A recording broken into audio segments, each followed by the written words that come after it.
My name is Richa Sharma, and I work with TCI Global, or Transforming Communities for Inclusion, as the Research and Advocacy Officer.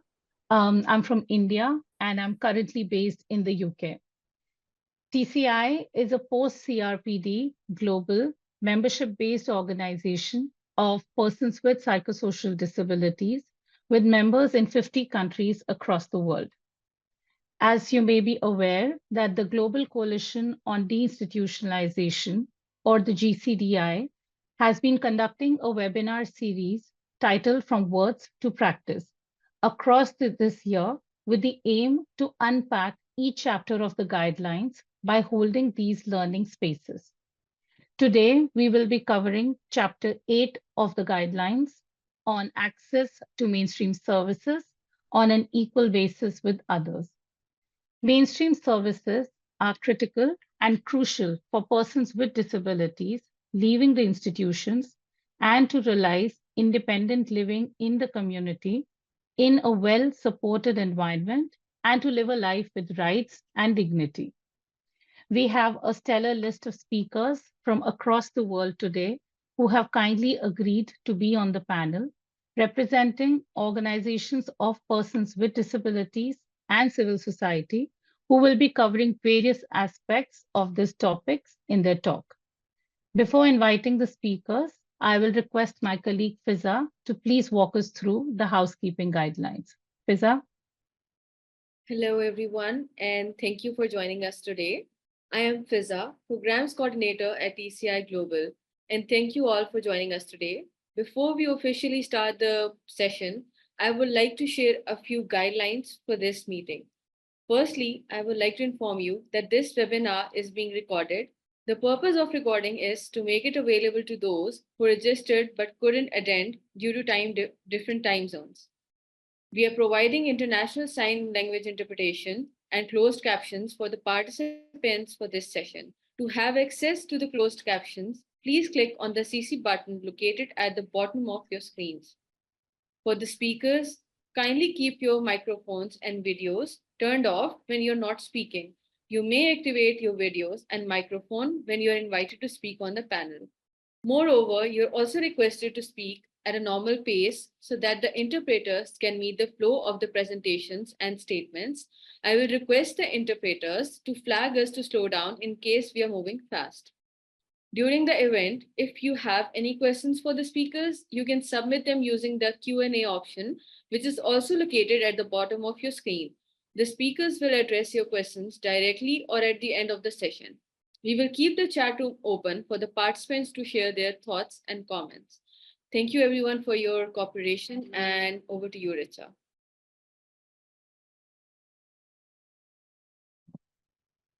Thank you, Fiza.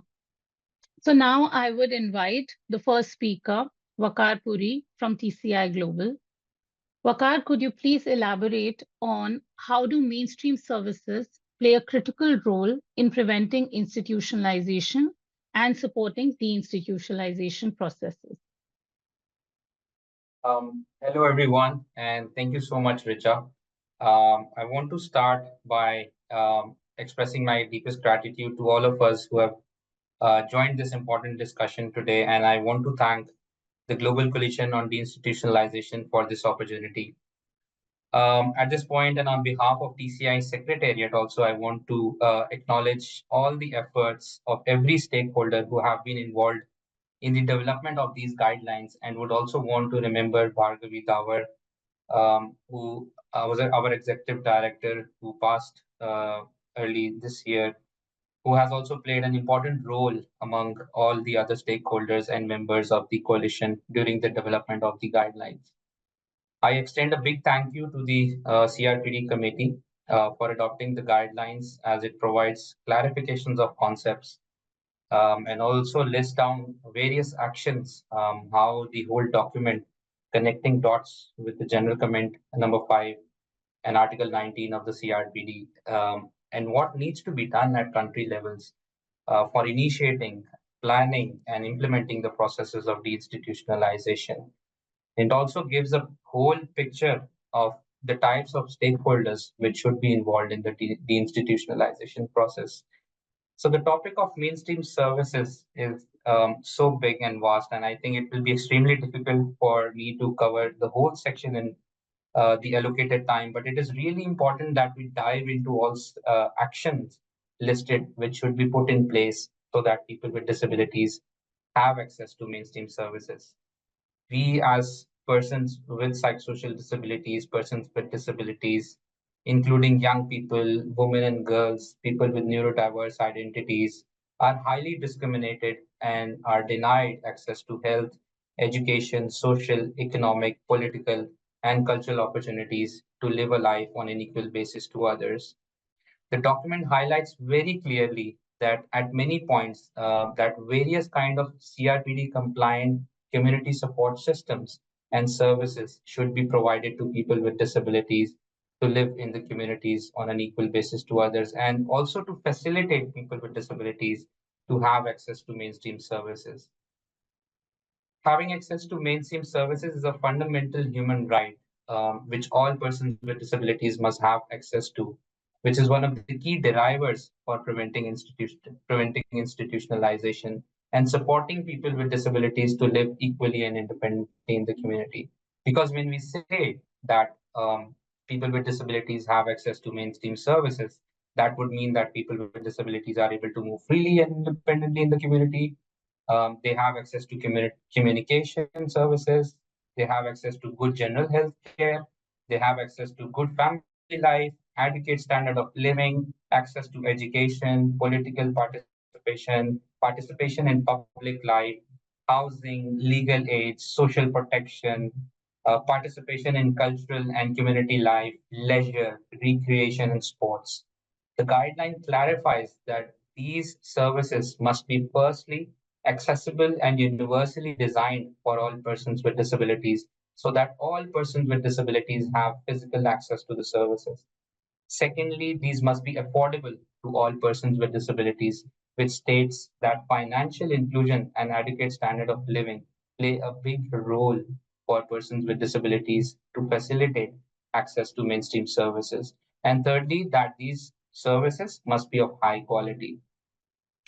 It is it is important that the mainstream services are made available at ground, and people with disabilities have equal access to those services without any discrimination. And the guidelines also refers to it that the services should not be conditioned or denied on the basis of assessment, family or social suggestions, medical compliance, any determination of severity of disability, or any finding of a mental health condition. And we can totally relate this with our constituency of persons with psychosocial disability. It happens many times in our constituency that decisions, suggestions, and opinions with respect to our lives and what we want is being provided by sometimes our family members, our siblings, guardians, which takes away our legal capacity to make decisions. And I can explain this more with an example from my country. For example, in Pakistan, when you apply for a disability identity in the government database, it recognizes persons with psychosocial disabilities as mentally retarded and also mentions in the disability certificate that this person is not fit to work. Such discriminatory practices and policies and laws must be abolished, which denies our access to skill trainings, employment opportunities, accessing mainstream services. And as mentioned in the guidelines, state must also ensure that these services are available and affordable. And also, reasonable accommodation is put in place so that people with diverse disabilities can have access to all those mainstream services. At this point, I also want to emphasize on the part of awareness raising, sensitizing communities, and also ensuring that trainings are conducted with stakeholders who are involved in the DI process. I think it is one of the most important action towards preventing institutionalization. A question or intervention often is asked to us, and people ask us, should we intervene or should we not intervene? And we say that until we don't intervene or create awareness or sensitize the community, we may not be able to stop institutionalization. That shift of thinking of the community from the medical perspective to right-based perspective, plays a key role to prevent institutionalization. It is important that access to mainstream services are planned for people with disabilities for who are being institutionalized, and not only restrict to this, but also make services available for people with disabilities who are choosing a place to live in the community or settling in the community and thereafter. Specifically, people with psychosocial disabilities are at higher risk of homelessness and have high risk of poverty while leaving institutions. In this context, it is important to plan and provide social protection schemes and adequate standard of living to people with disabilities, and also ensure that despite of any disability, people with disabilities must have access to information related to mainstream services available for people with disabilities in the community. They must have access to social protection schemes, including having access to public health services, in-kind support, cash transfers, disability-related costs, subsidized public services, employment benefits, such as pension, etc. The guidelines also clearly states that a robust package should be given to people with disabilities leaving the institutions to cover the immediate cost which may occur during the settlement in the community. And of course, these all of these is not possible without preparing the communities for community support systems and services, and which I believe some of our speakers will be speaking on that component today. In conclusion, I want to highlight on building partnerships. The list of actions mentioned in the guidelines and the planning for deinstitutionalization, preparing for deinstitutionalization, and making all services inclusive for persons with disabilities, it is not possible without building partnerships and building corporations. These partnerships should involve all kinds of stakeholders, from grassroots community to state level and UN agencies, to facilitate planning and implementation of the institutionalization process in countries. Thank you so much, Richa. Over to you.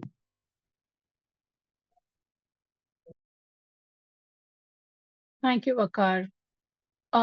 You've given some really good insights into the very basics of what constitutes mainstream services, why they're needed, and how their provision should be in alignment with will, preferences, and choices of persons with disabilities, along with also highlighting the importance of building partnerships for this task. So thank you for bringing those points to the panel today. Now I would like to move on to the next speaker and invite Kavita Nair from Bapu Trust for Research on Mind and Discourse from India. Kavita, from your experience at Bapu Trust and working with deinstitutionalized persons, what strategies or approaches do you recommend for building the experiences and skills of persons leaving institutions to support their independent living in the community? Thank you so much, Richa. Very good afternoon, good morning, good evening to everyone. Thank you so much to TCI and to GCDI for this opportunity today.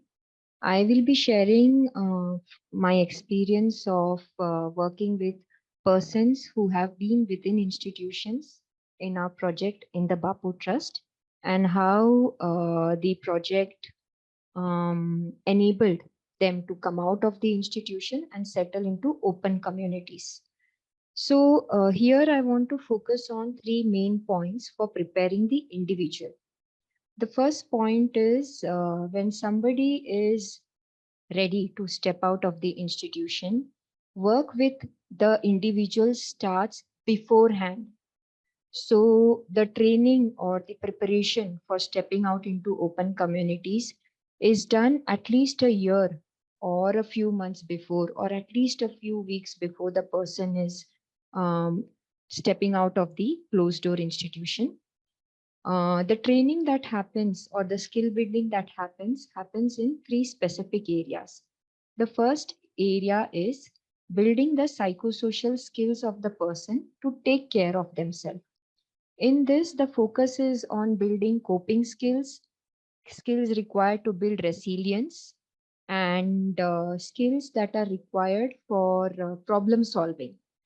Now, some examples of this would be enabling the person to take care of themselves, having interventions which will enable them to develop a positive self esteem, develop self confidence, develop self worth, taking responsibility for oneself, speaking assertively about oneself to another, ability to express oneself without fear, without shame, or without stigma, without guilt, learning how to say no, being able to stand up for oneself and maintaining one's personal boundaries, maintaining one's safety. In problem solving skills, it could be things like setting small goals on a day to day level, accomplishing those goals, learning of ways how to overcome setbacks in, if any. So when you look at this whole basket of psychosocial skill building, there is a lot that can be done with the person to better equip them equip them to be able to live life independently in open communities. The second area that we focus on with the person is development of interpersonal skills. Once a person steps out of the institution, they would have to navigate the community, navigate a number of different stakeholders around them. It could be people in their close neighborhood. It could be people who are living in the vicinity.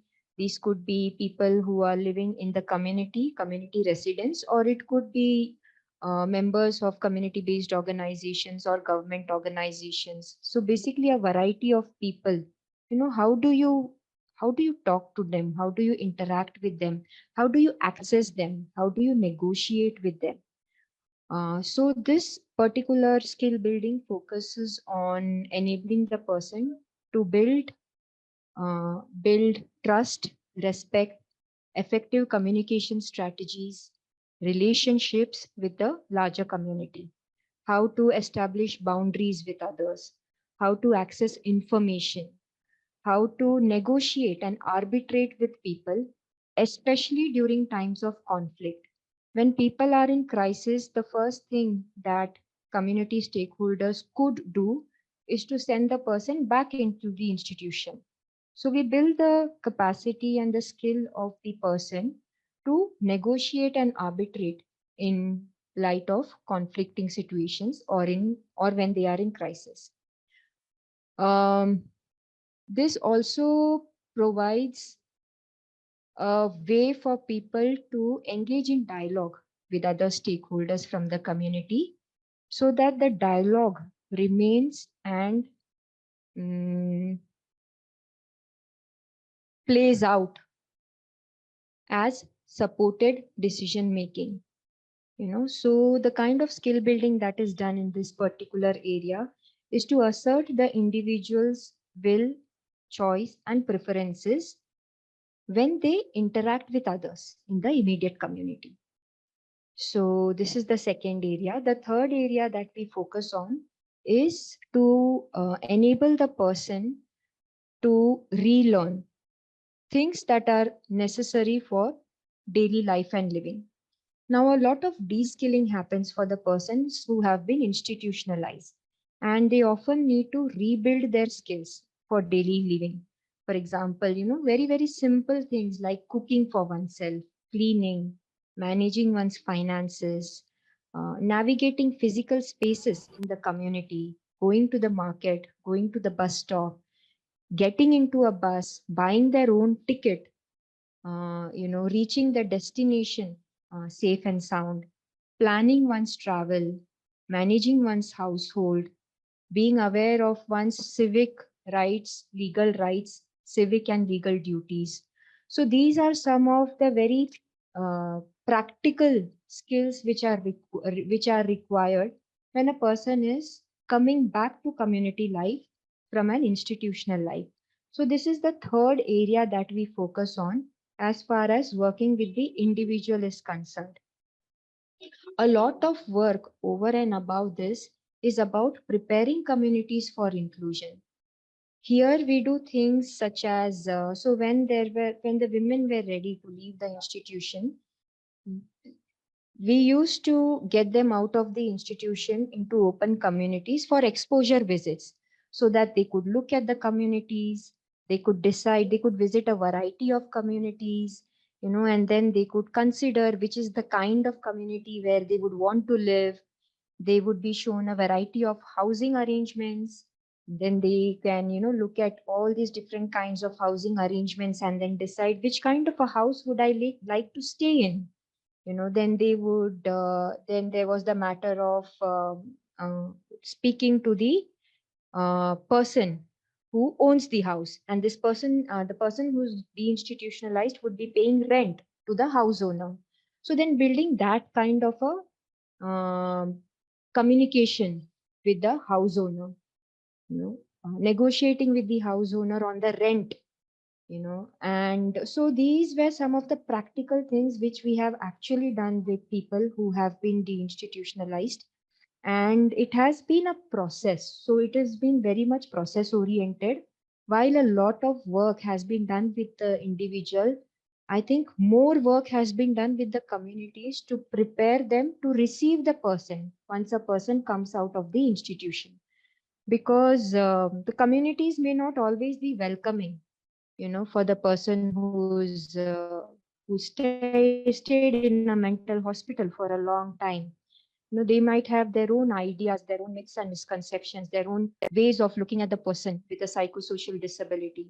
So we have a very sound community program, and we work very closely with stakeholders in the community to change this narrative and to make the narrative which will welcome all people, which will create enabling environments for people with psychosocial disabilities, which will offer not only support systems but also support services to people who are deinstitutionalized. And this, of course, is done through partnerships. The point that Vakar was making when he spoke some time back. So, a lot of the work with communities happens through partnerships. So, when both these tracks are running, one track of building the person's skills and the other track of building the communities for inclusion, these both happen simultaneously at any point of time to enable people to come out of the institution, to come into open communities, and to stay in open communities, not to go back. So, yeah, I will stop here. Thank you, Kavita. Thank you for sharing such rich and very practical examples from the grassroots. As you said, that it is these two processes, working with individuals with disabilities and working with communities, transforming communities for inclusion of persons with disabilities. I think it's very important. It's like a twin track approach. And most of the times we see a lot of the failure of the institutionalization processes is cited because either the processes are only focusing on the individuals or they're only focusing on the communities. So thank you for bringing that important connect and that important message that these two processes need to happen simultaneously. Thank you, Kavita. Moving on to the next speaker, I'll request Dorothy Nakato from UNSI Uganda. Dorothy, you have been running a strong program called Support My Choice with a focus on peer support in your community. Can you please reflect and address how crucial are community support systems in helping persons with disabilities access and navigate mainstream services? Over to you, Dorothy.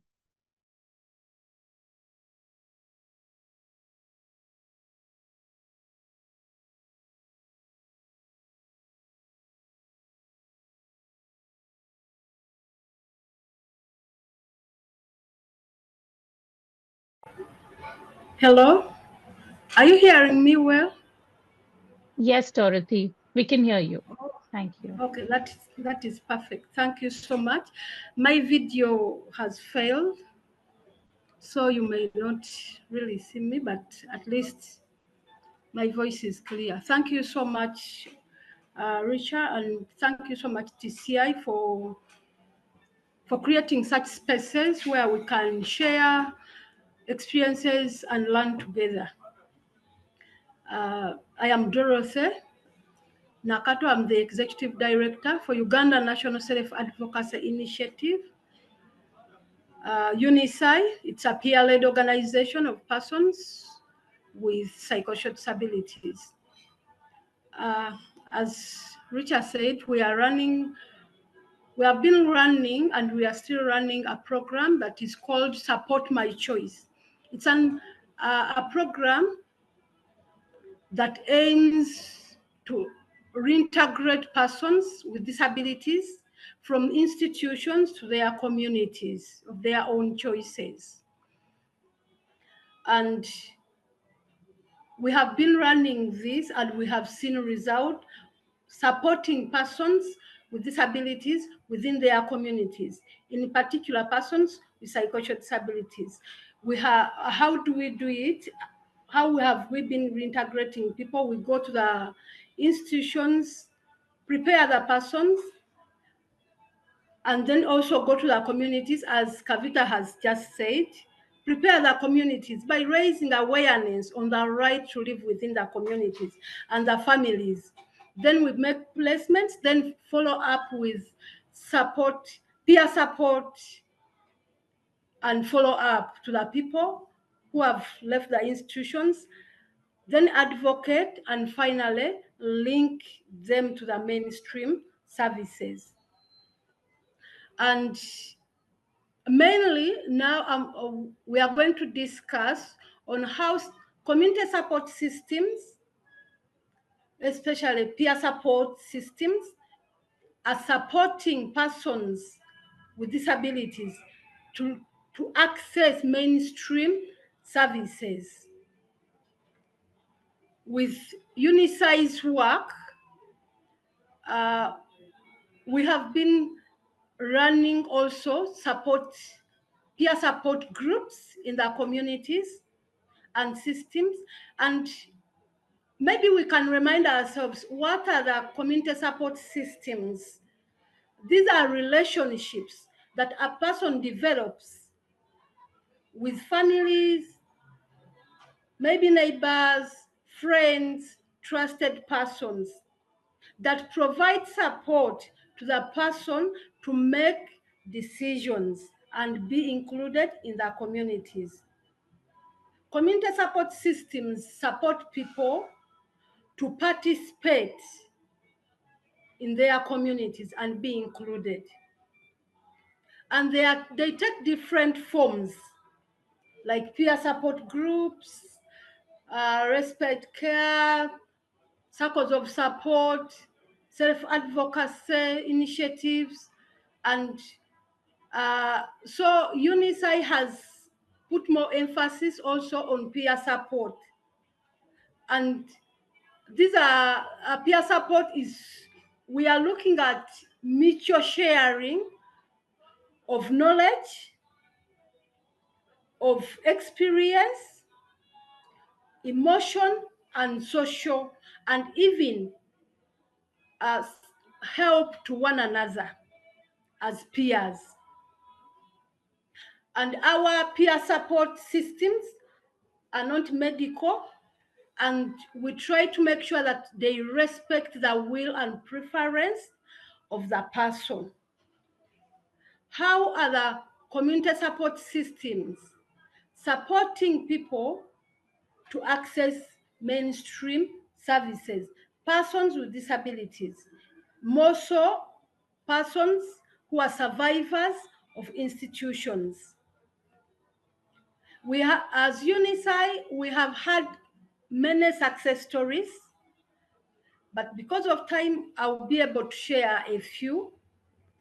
Let me share a case in point where we had 2 teachers and 2 young people who are survivors of institutions and persons with psychosocial disabilities, and they accessed employment. They were teaching. However, they were still at the verge of being terminated from their workplaces.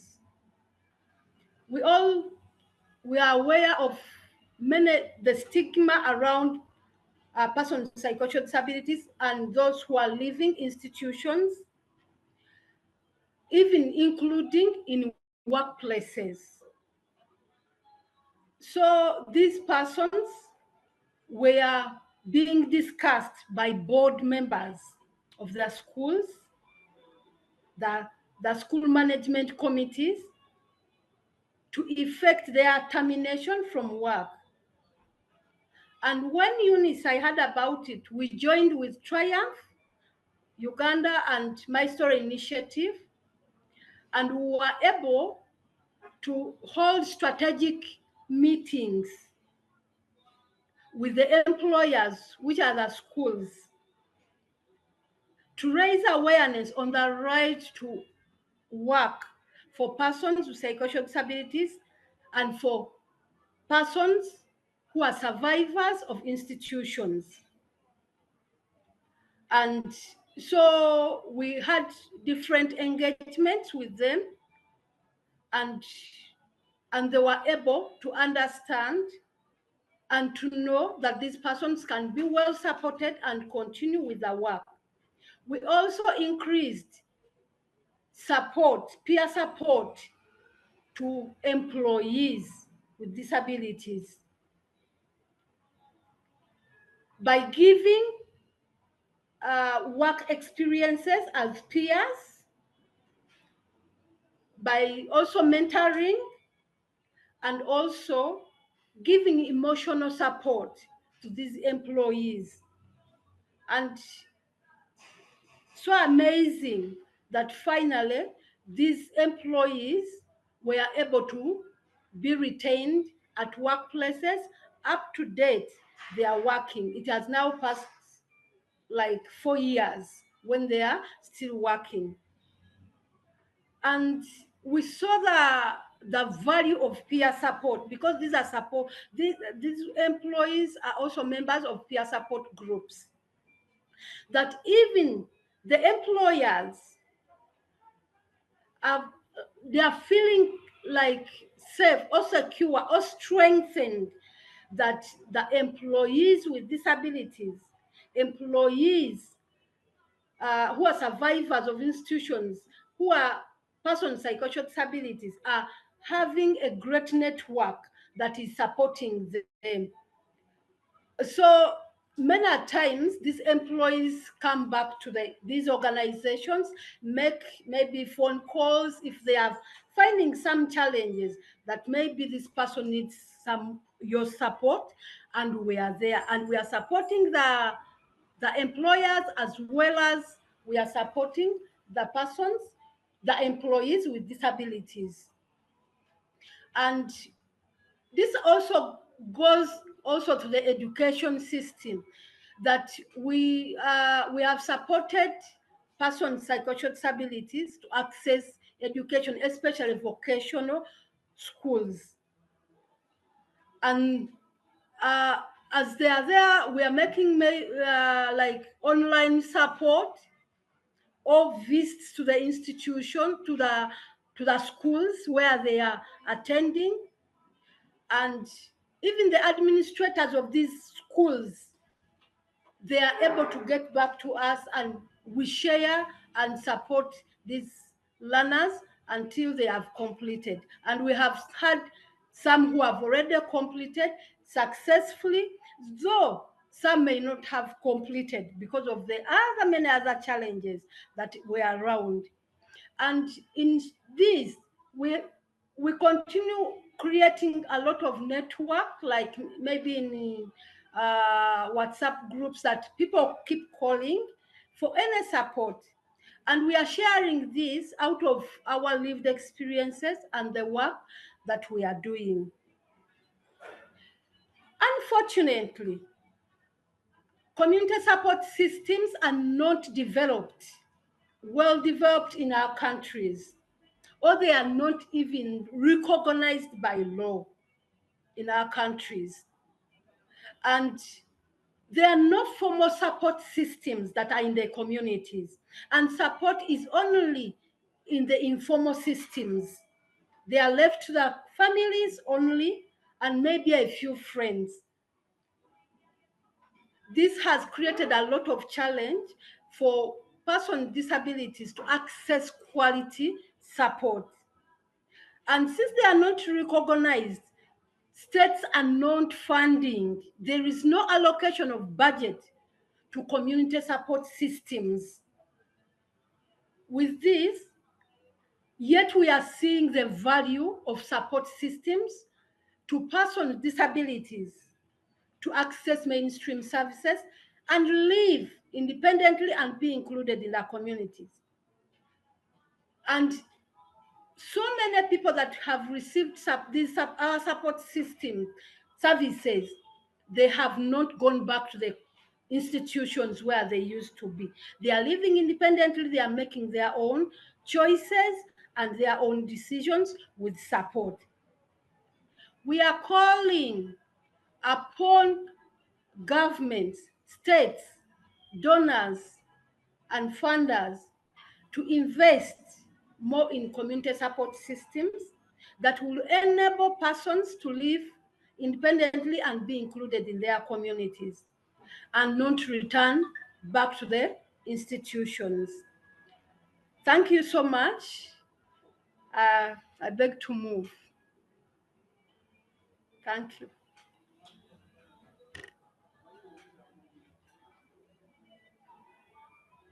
Thank you, Dorothy. Yes, thank you so much for sharing those powerful stories from your own community and reflecting on how peer support systems help persons with disabilities to navigate and access mainstream services.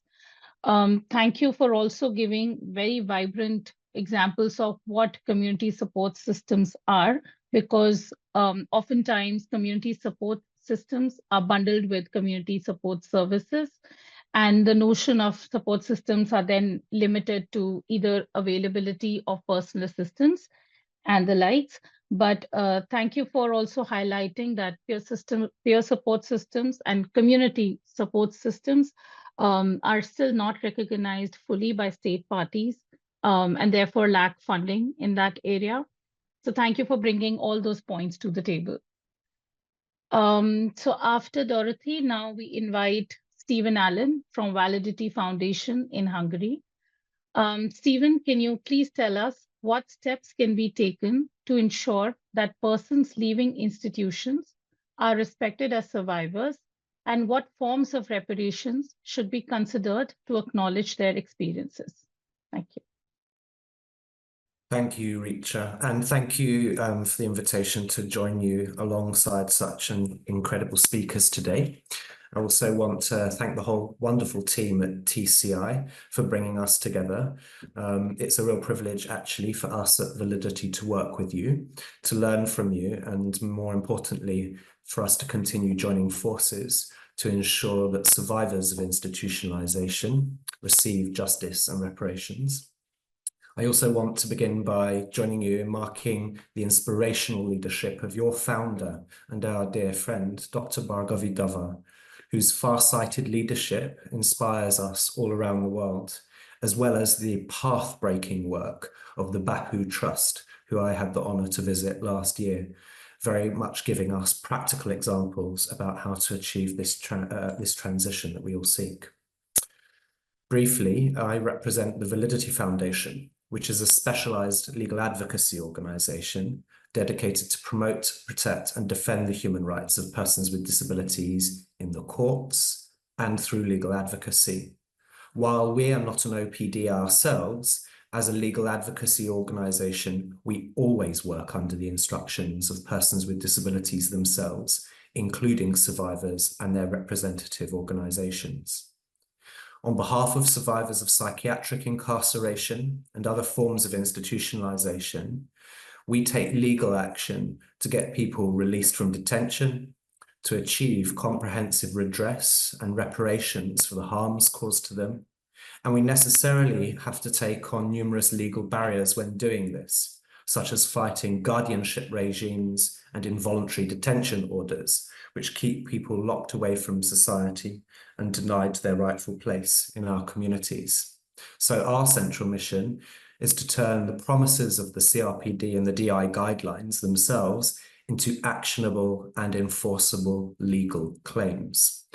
Today, we've got a docket of over 50 cases before national, regional, and international courts that challenge the full range of abuses that people with disabilities face in institutions.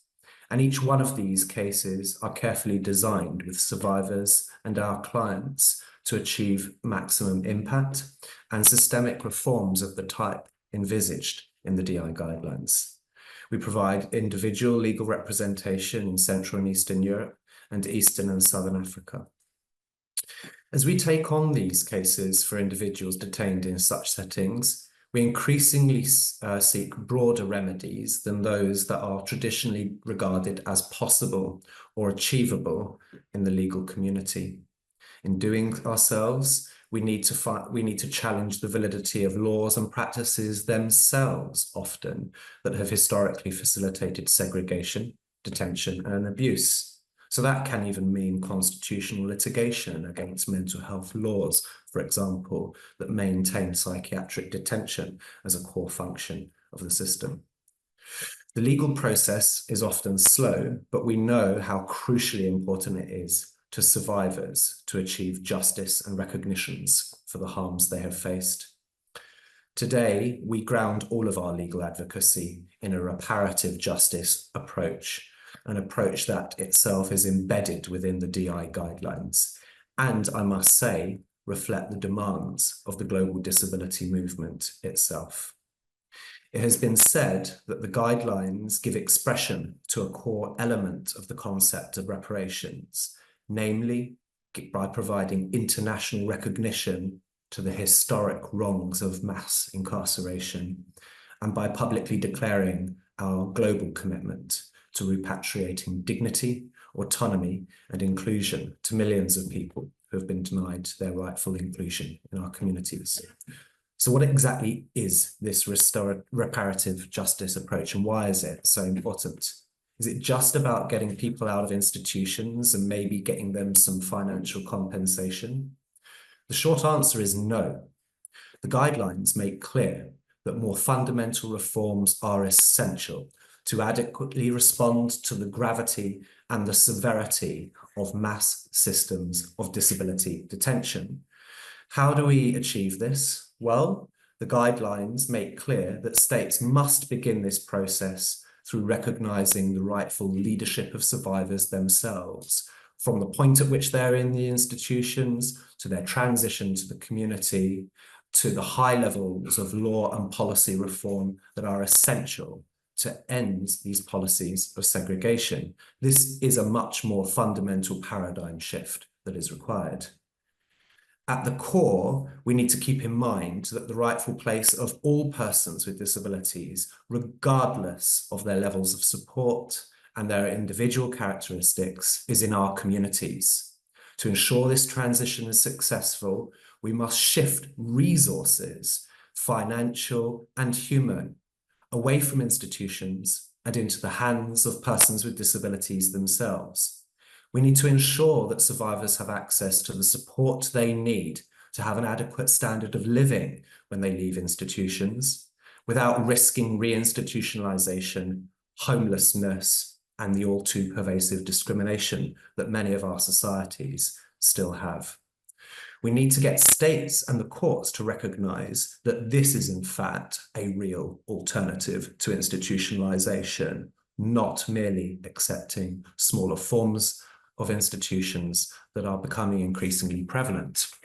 Unfortunately, we've learned repeatedly that states can take a cynical approach to DI processes, and that these often fail when they remain under the control of those who have historically had a stake in maintaining the old systems. Keeping the same service providers in control of such processes more often than not simply results in the transfer of institutional logic to new service structures, and even more cynically, simply renaming old structures with more human rights friendly terminology, nevertheless maintaining strict systems of coercion, deprivation of liberty, and control.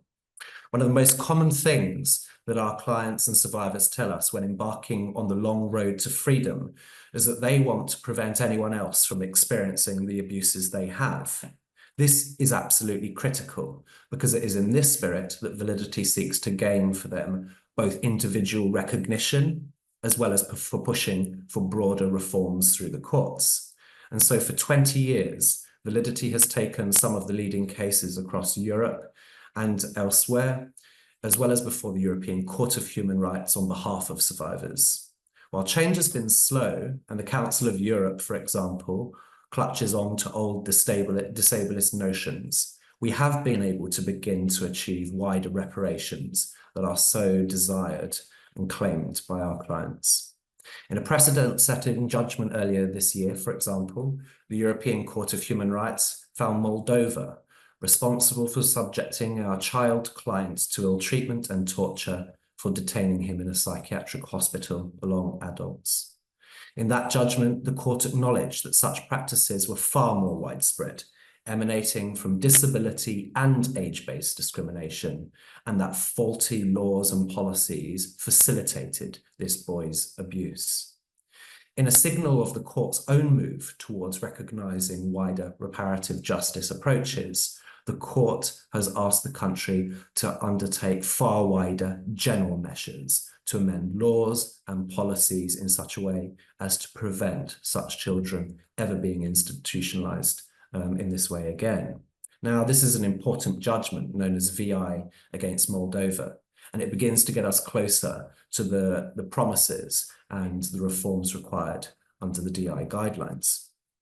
In another case, on behalf of a child in Uganda who has been subjected to shackling and denial of access to any services, the High Court in that country took an important step in ordering the government there to roll out services at the primary care level that are needed to ensure support in the community and prevent risks of abuse and institutionalization. And indeed, recognizing that this will be a long process, the court has retained its authority to call the government back repeatedly to assess whether change is really being made. So we at Validity are using all of our legal tools to challenge so-called reforms that in fact legislate and regulate disability-based detention. Mental health laws from Zambia to the UK continue to enable ongoing disability-based detention. And so we also have to take action when these rollbacks continue to happen. So we also want to use all of these legal tools to ensure that that survivors can access more comprehensive forms of rehabilitation, social protection programs, and so that they can access employment and education. In all of this, the guidelines recognize that inclusive processes such as truth commissions, where survivors can finally have their experiences acknowledged, are an essential part in getting our societies to change. We know that achieving DI entails a complex set of structural and social reforms. Our task is to use every legal avenue available to us to help achieve those.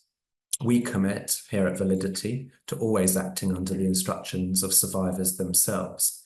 And in my view, it is the recognition of this leadership that will ultimately get us all on the right path to atone for the harms of the past.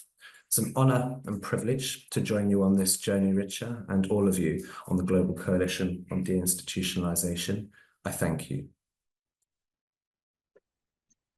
Thank you, Stephen. Thank you so much for breaking down this concept of the process of reparations and respect being accorded to survivors of institutionalization. As you said, that the leadership needs to be with the people who have left these institutions and have been locked up within the institutions. Also, I mean, it is such an honorable way to restore dignity of persons with disabilities who have been incarcerated within these closed-door settings for as long as their entire lives, and ensuring that this fear of readmission is eliminated not just for their own generation, but for actually the future of persons with disabilities, so that nobody feels that fear again.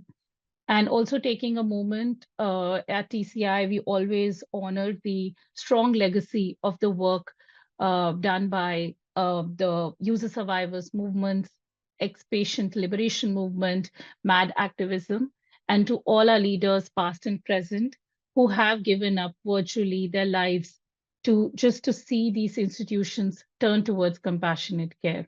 So thank you for tackling this issue for us, Stephen. Moving on to our next speaker, I would invite Samuel Masharia from Championing for Inclusive Communities, Kenya. So Samuel, could you please tell us what measures should state parties implement to remove barriers to birth registration and acquiring citizenship for persons leaving institutions? And how can they ensure timely provision of official documents while upholding privacy and avoiding discriminatory markers? Over to you, Samuel. Thank you. Thank you very much, Richard. Can you hear me? Yes, we can hear you. But your video is off, Samuel, and you're on mute.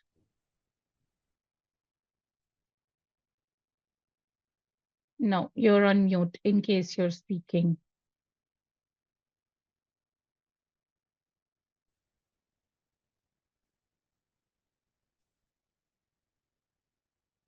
It's all done?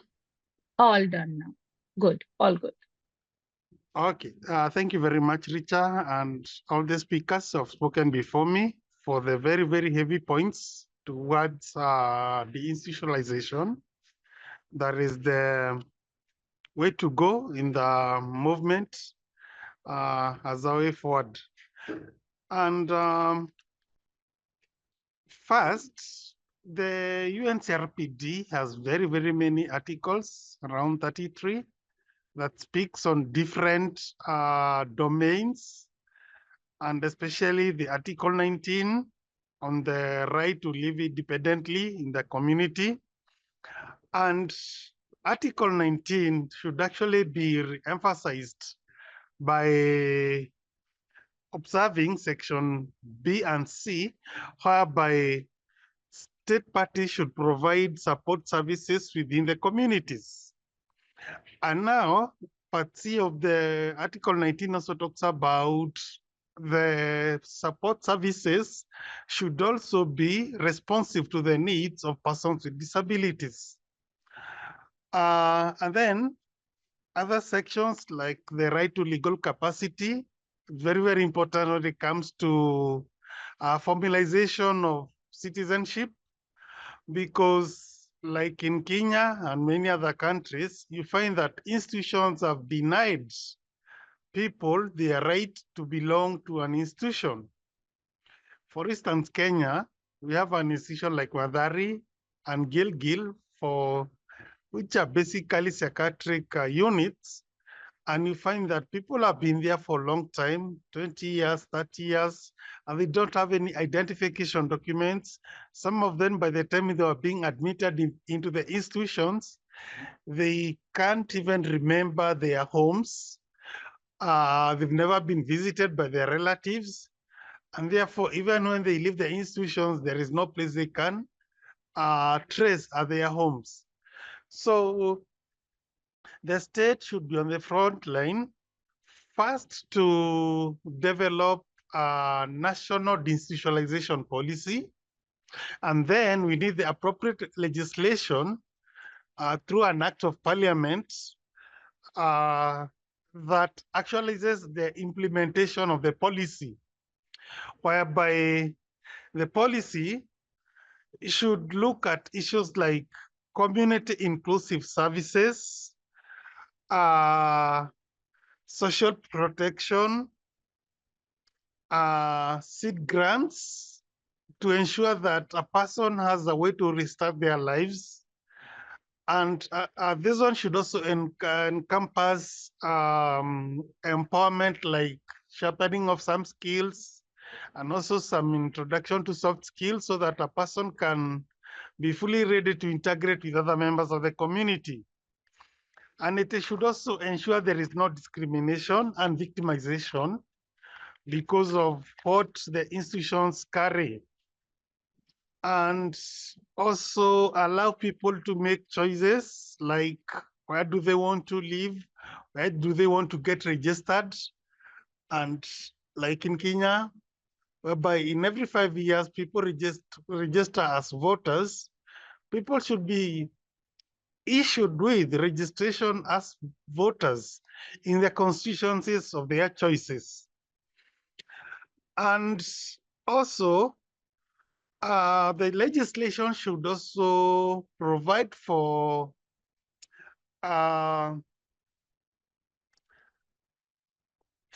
recalling to their workplaces if people have been fired from their workplace before, and also the proper induction processes be retaken as the person readjusts to working for another time, or if people choose to stop working or get a transfer from their work or the regular workplace, they can go back and decide where they want to work.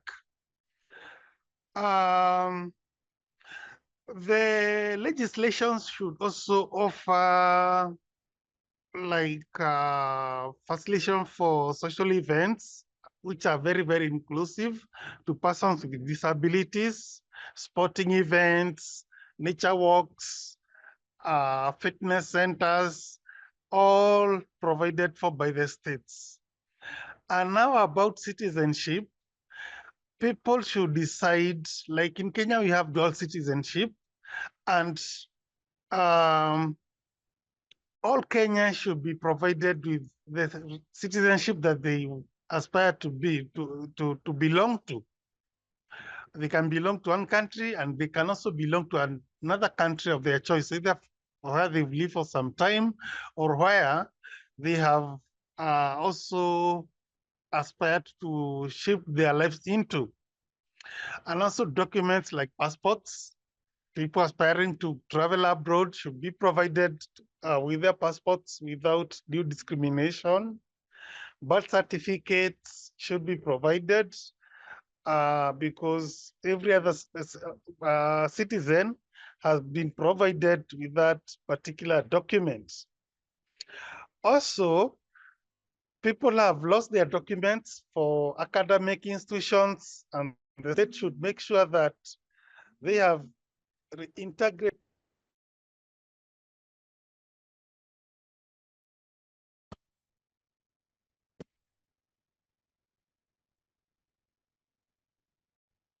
Sorry. Yeah, Samuel, no Okay, problem. You okay. can continue. Yeah. Yeah. People have lost their academic documents, and the state should make sure that the documents have been acquired for another time. Documents like title deeds, where people have owned property and the documents were confiscated or they got lost, the state should ensure that people get back their documents, even if they've been obtained by fraud when the people are in the institutions.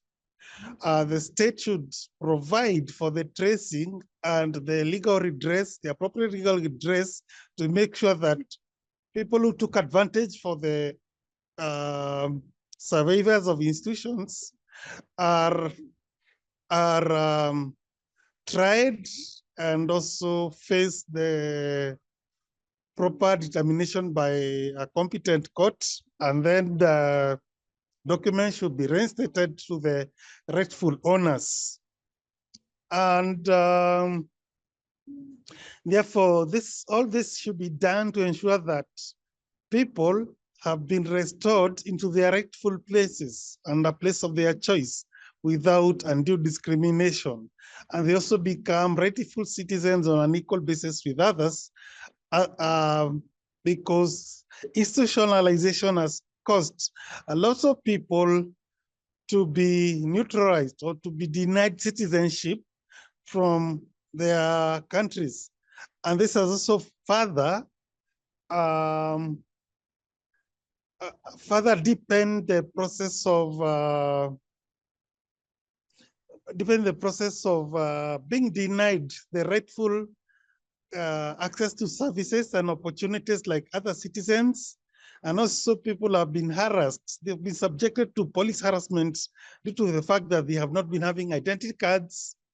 They cannot show their identities, or their identities have been compromised through the process of institutionalization. And probably for now, I can just keep to that. And the only thing I could add is that every state is different, and therefore every state should advance the process according to how the state, the process of the state in how the state make come up their policies and their laws, and so which varies from one state to the other. And thank you very much for the opportunity given for now. Thank you, Samuel. Thank you so much for giving these very practical examples of documents and the kind of documents that literally establish or reestablish our identity in our communities and without any discrimination. And along with that, as you highlighted, that when people get institutionalized, a lot of these very essential documents are lost, and restoring of key documents such as be it passports, be it title deeds, as you said, for the property that the person may have, restoring those to the persons leaving institutions is also crucial and should be taken up as priority by the state parties in order for successful independent living in the community. So thank you for sharing those examples with us, Samuel. Now I invite Yeni Rosa Damayanti from Indonesian Mental Health Association, Indonesia. Yeni, you've been actively working on advocating for strong social protection measures and access to mainstream services for persons with psychosocial disabilities. Could you please address why social protection measures, inclusive healthcare, inclusive employment, and education and housing is crucial for people leaving institutions to facilitate their independent living in the community? Over to you, Yeni. Thank you, Richa. Hello, my name is Yeni Rosa Damayanti. I'm chairperson of Indonesian Mental Health Association. This is an organization of persons with disabilities who run by persons with psychosocial disabilities ourselves. We've been advocating for deinstitutionalization for almost 10 years right now. And we work up from changing the laws regarding the legal capacity to working on social protections laws to trying to reverse the laws on institutionalization down to really working on the field trying to release or free some person with psychosocial disabilities. Of course, we cannot release all, but we try to, as much as we can, to release some of them.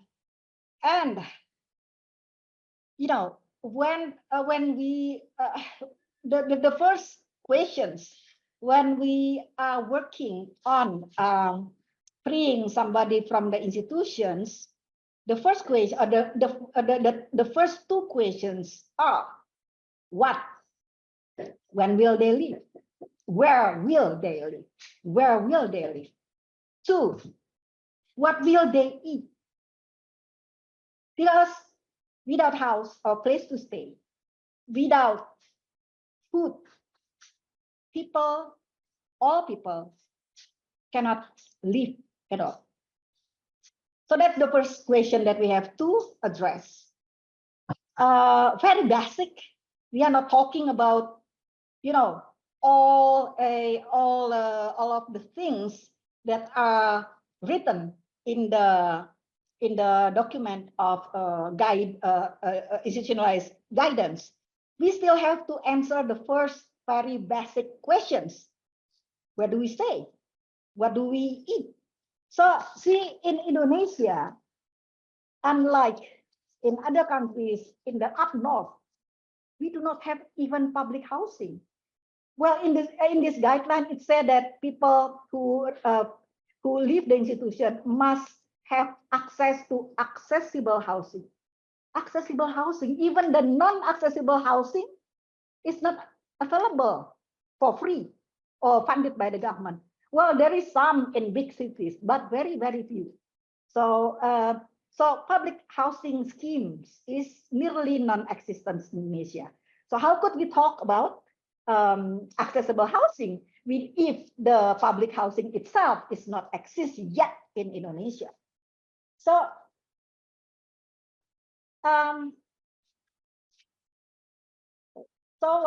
yeah, well, about what to eat. People need money to eat. But in Indonesia, we do not have disability benefit. So if people get out of the institution, what should they do? They have to rely upon their family to support their life outside of the institution. Because we do not, I mean, okay, no disability benefit. Complain, even there is no unemployment benefit. Person without disability who do not work, they do not have unemployment benefit. So if, I mean, the premise is everything, everything should be equal basis with others. But how? But if what so-called others also have nothing?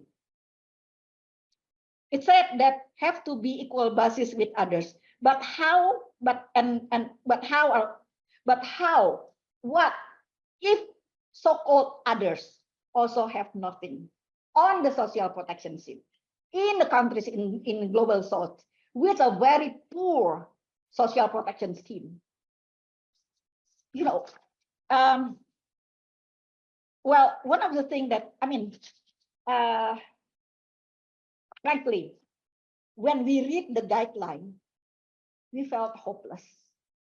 All of the things written in the guidelines, so many of them, I have to say, is very rich country bias. They do not really address the difficulties of the global south to fulfill all of the tasks that written in the guidelines.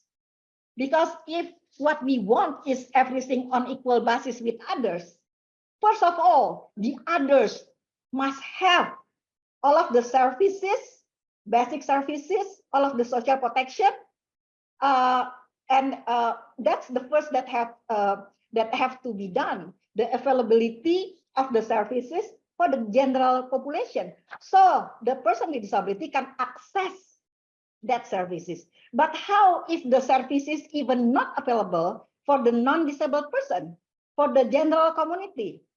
Well, in the guide, so I mean, as a person, as an activist from the global south, I feel kind of like our voice is not really heard in the preparation of these guidelines, because it very little, addressed the problems in the global south. We are just struggling to live.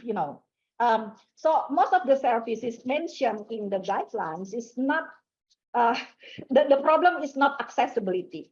The problem is the unavailability for all people, not only for persons with disabilities. Of course, there are some schemes in Indonesia, for example, like what's so called the program Keluarga Harapan, or the Hope Family, the program of the Hope for the Family, which gives poor people, families, amounts of money per month. And the problem with the social protection scheme in Indonesia is that it is based on poverty and it is based on the family. So it is not based on the individual. So many of the person with psychosocial disabilities especially do not have any income because there's no disability benefit. So they have to live with the family because there is no public housing. And if the family is not considered poor by the very low standard of Indonesian poverty line, which is very, very bad, you have to have dirt for floor if you want to be considered poor, for example. So so they don't have they cannot access, the social security. But even though we manage, because right now we are working, advocating to change from the family base and poverty base to individual base. So the assessment should be made individually, not based on the family. But still, if we succeed, it's only $20 a month, So it is not enough at all. The thing that I would like to say is that deinstitutionalization must be the responsibility of the international communities.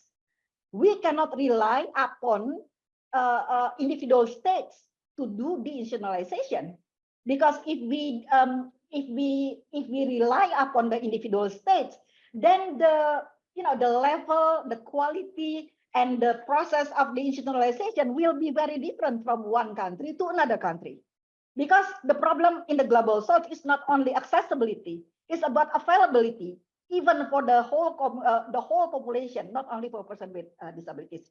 So I checked the guideline, and I'm very disappointed to see that just only one article talking about international cooperation, only one small article out of 20 pages talking about that, and nothing about the problem faced by the global south. So I think we should revise the guideline. Well, probably not revise, but we should have some addendum, that talk about the problem faced by the global south and how the deinstitutionalization must be made into international responsibilities, the global responsibilities, including fulfillment of social protection, should be a global responsibility. Cannot be only depend on state by state. There will be inequality in the institutional deinstitutionalization process. There will be a country in which deinstitutionalization can go really fast, and there is country in which deinstitutionalization will stuck because there is no availability of the service, because there's no money, there is no cooperation, because the responsibility is only upon their own government. So that's my suggestion, that we should really put the global south perspective into this guideline and address the problem of inequality between the north and the south, and how to solve the deinstitutionalization deinstitutionalization action as an international and global responsibility. Thank you. Back to you, Richard. Thank you, Yenny. Thank you for giving that insightful critique of the section of the guidelines. Also for highlighting that usually in a lot of countries in the global south, accessibility is not the issue, but unavailability is the key issue that needs to be addressed. And also for suggesting that deinstitutionalization, and for ensuring successful deinstitutionalization process, it needs to be made into a global responsibility, so that then there is a collective effort made towards deinstitutionalization, and the state parties are not working in silos, but cooperating with each other and then working together to lead the process. We now move on to our next speaker. I invite Chinta Munasinghe from NCS-CAF in Sri Lanka. NCS-CAF has been working through innovative ways to spread awareness in their community. So Chinta, please tell us, how can awareness raising and capacity building efforts within communities and families support persons leaving institutions for independent living in their community? Over to you, Chinta. Thanks, Richa. Can I share my presentation as well? Yes, please.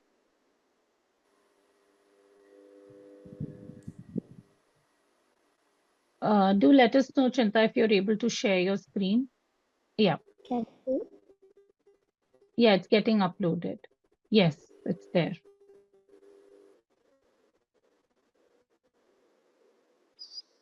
Okay. Hi, everyone. And I'm going to switch off the friendly. So is it okay now?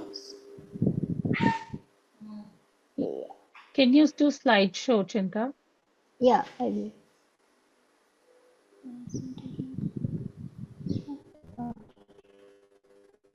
Right? All good now. Yeah, thank you. The topic I was given was awareness raising and capacity building of community and families towards supporting persons living in institutions. And let me first do a little bit of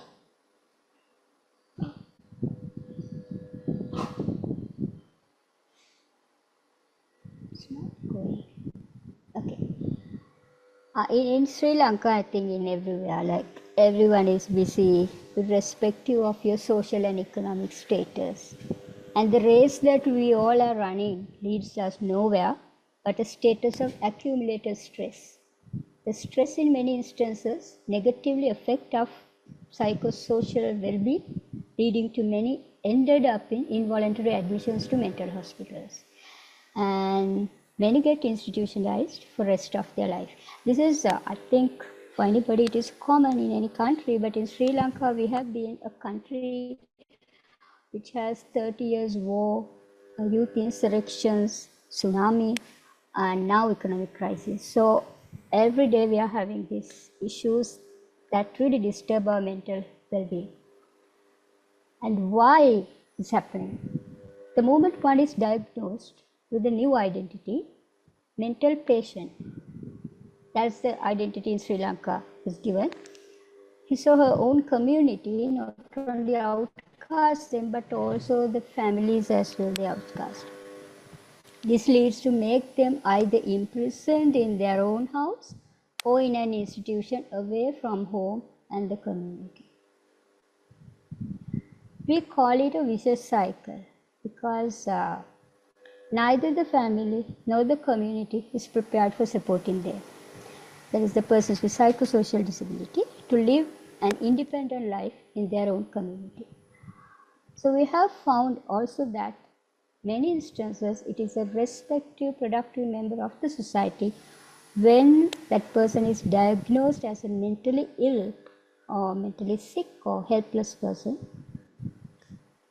The end is either become homeless, destitute, institutionalized person, or being labeled and being excluded from general community actions. Why does NCS-CAP want to prepare communities? Because NCS-CAP is an organization founded by a group of persons with psychosocial disability institutionalized. Short term, of course, they haven't been like long term, they have come back to the community. So they had a chance to consult the long term people who are living as residents in these mental hospitals, rehabilitation centers, when they were involved in getting the, when they were planning or putting their efforts on getting mental health services at that time, which was available only at secondary and tertiary level, to integrate that into the primary healthcare level, they were involved. So then they found very, very heart-breaking or very emotional stories coming from those people who are being stranded inside the hospitals. So that is why NCS-CAF or the Consumer Action Forum believes that in support of advocacy and policy influence on deinstitutionalization, there is a need for preparing communities to accept and give due recognition to persons with psychosocial disabilities, particularly in their own communities. Because if they are not accepted, if they are not given proper recognition, you just close the institutions, mean what will happen? So we believe that. So when we have started this project with the support from Catalyst Grant and TCI Global, the context is such that all the selected communities that we selected for working are severely affected by economic crisis, then there was affected by climate change or disasters, as well as poverty. Families of persons with psychosocial disabilities are reluctant to participate due to stigma in our programs. I mean, because this is awareness programs where we consult people themselves.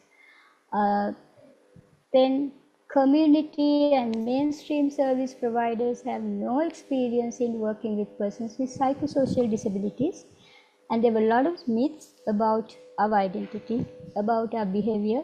So the support they offered was more like a charity kind of. They feel poor, like pity, they have pity on us, and so it is they were supporting us in that way. They do not realize the potential that persons with psychosocial disability have to contribute to the development process as productive citizens.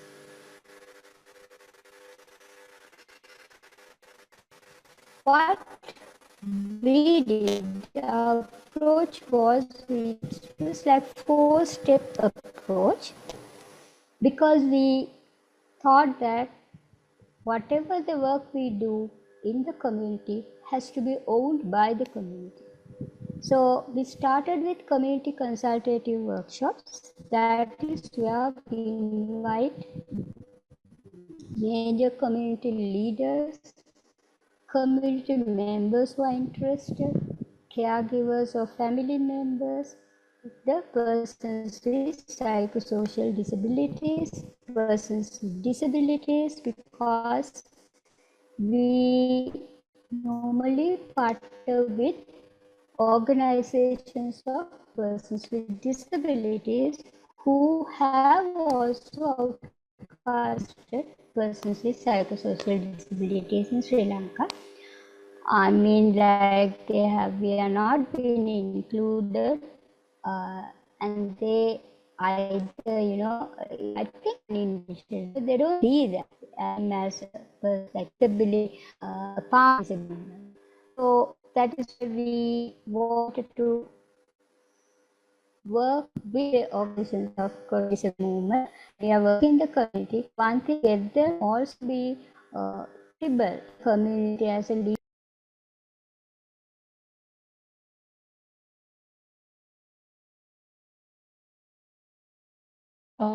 Chinta, are you there? No, I think she's dropped off, Richa. Oh, yeah. Yeah. Okay.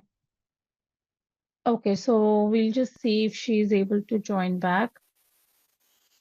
Yeah, I think yeah, Chinta, you're back? Yes, which I think, Yes. because it's very here. Yeah. I'm back. Okay. Yes, you are. You are.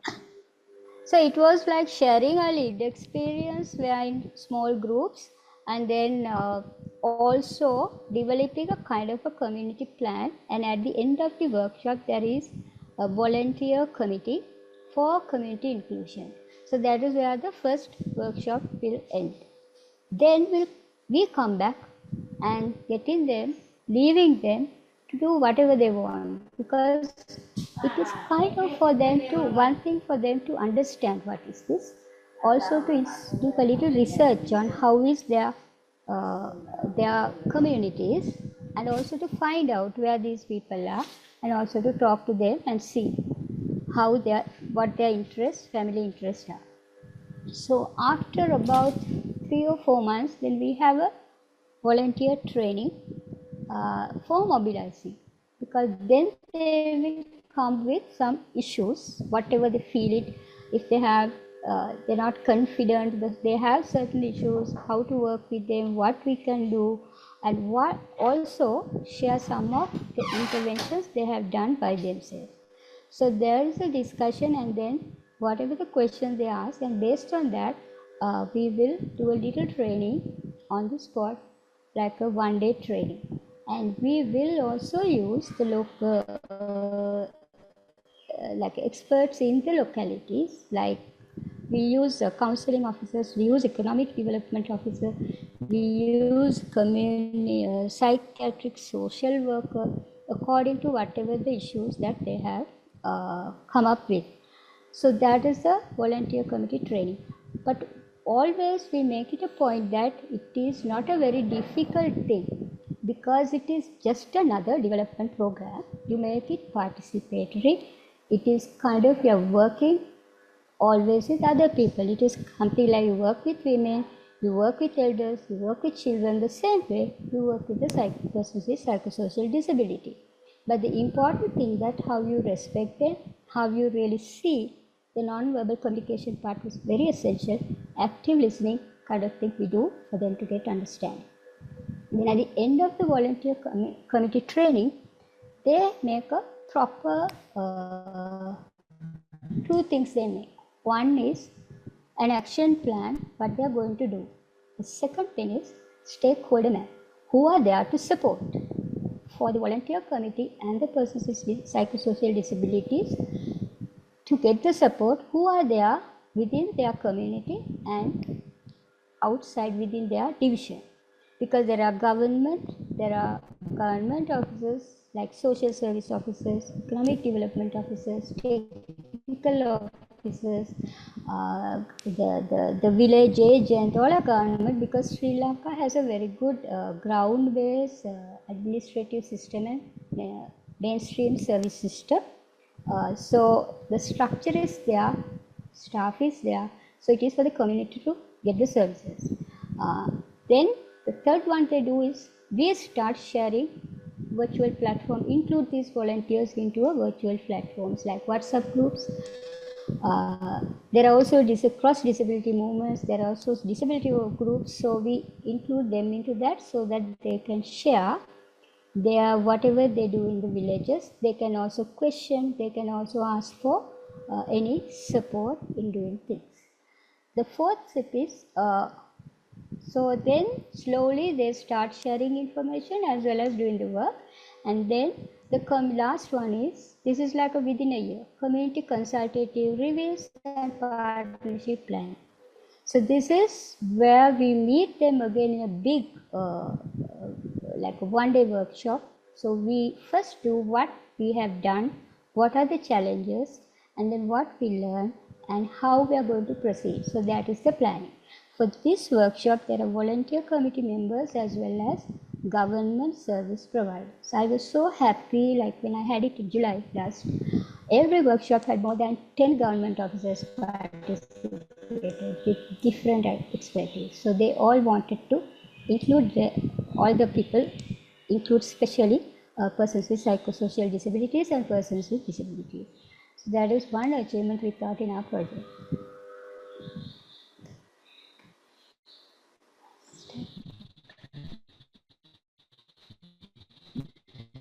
So this is the kind of consultations we do, like small groups.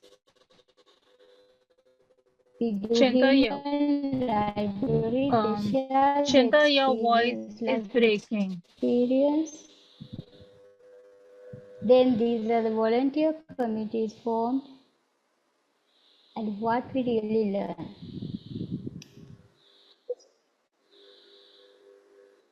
Can you hear? Yes, we can hear you. It goes Okay, in can you hear me between. now? Yes, we can hear you. Richa? Yes, Chinta, we can hear you.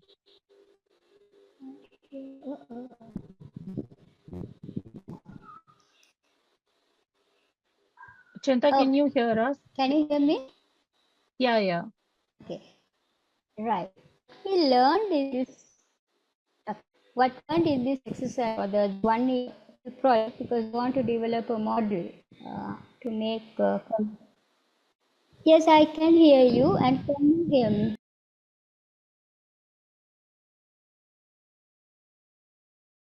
Oh, I think she's dropped off again. Okay. Yeah, I think we are moving towards the end of our webinar.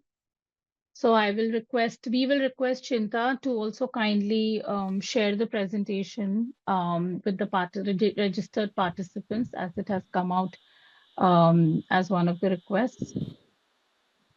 Chinta? Yes. Chinta, Can you hear sorry. me? Yeah, Chita, you're back on, but is it okay if you can wrap up in, say, another 2 minutes, just because we are Yeah. already above our time? Yeah, Okay. thanks. So basically what we learned was community inclusion of persons with psychosocial disability created a bridge between communities and mainstream service providers. Community inclusion volunteer committees were recognized as the easy channel to reach the vulnerable communities, including persons with psychosocial disability.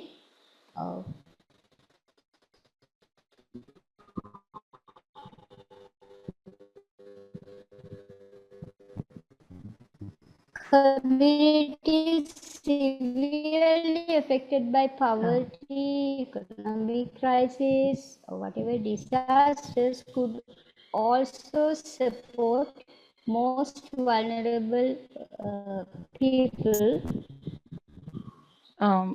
Chinta, members through tools introduced like problem analysis, stakeholder mapping, and sharing lived experience. Chinta, So they were able to Chi- identify stakeholders like business associations, political parties, CBOs, social entrepreneurs to support them.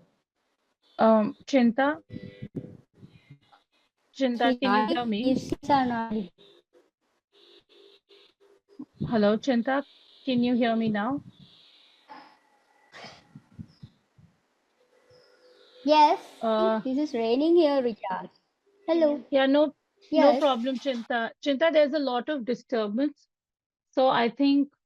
Oh yeah, she's dropped off again. No problem. So we'll just move on to the closing of this session. Chinta gave us some very successful learnings and examples of how co-production is actually possible in CRPD compliant ways. And we'll request Chinta to share her presentation with everyone so that everyone gets the messages loud and clear. Now I invite Ines from European Network of Independent Living. We are done with our speakers. Enel will be coming in and announcing the next webinar. And yes, over to you, Ines. Thank you very much, Richa. Hello, can you hear me? Yeah. Thank you very much, Richa. Just very briefly, I'm here to announce the next webinar in this thematic session.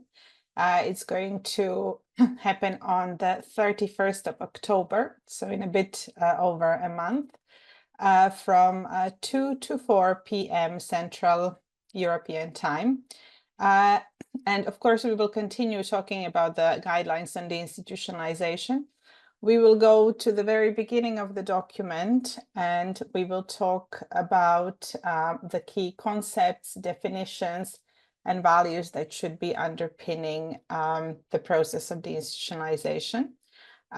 So we hope that all of you will join us and share the announcement.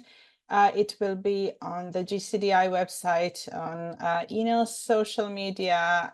So we hope you will see the link. We can post it maybe here. We already have the registration open, so you're all very welcome.